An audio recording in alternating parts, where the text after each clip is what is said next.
The year was 1300.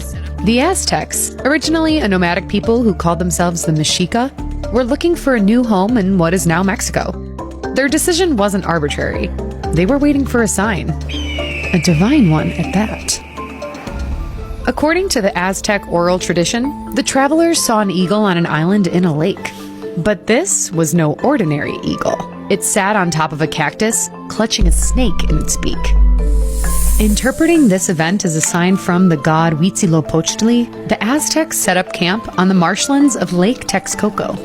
Here, they established Tenochtitlan, the capital of their empire. Tenochtitlan thrived for more than 200 years, housing some 400,000 people at its peak. From floating gardens to impressive architecture to freshwater aqueducts, the Aztec capital was a marvel of urban planning. If you'd visited Tenochtitlan at its height, you would have been awed by the Templo Mayor, a feat of engineering. A religious and cultural hub, the temple underwent at least 7 major expansions, becoming a stately landmark of the empire. All across the city, you'd find chinampas, which were built by inserting stakes into the lake bed and filling the gaps between them with mud and other materials.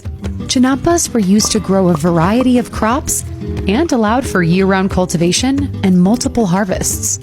Under the leadership of skilled rulers like Itzcoatl and Moctezuma I, the Aztecs expanded their influence through military conquests and strategic alliances. Their empire flourished, dominating much of central and southern Mexico by the early 16th century. Human sacrifice played a significant role in Aztec religious beliefs, but historians debate the extent and frequency of this practice. Scholars generally agree that sacrifices were conducted to appease the gods, ensure fertility of the land, and commemorate important events. Victims, often prisoners of war, were ritually killed in elaborate ceremonies.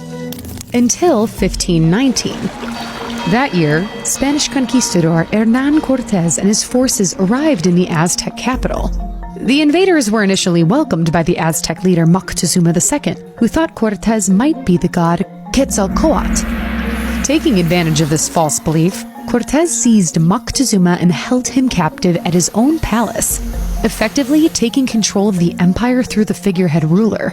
Moctezuma's captivity lasted until 1520, when he was killed, possibly by his own people during an uprising against the Spanish.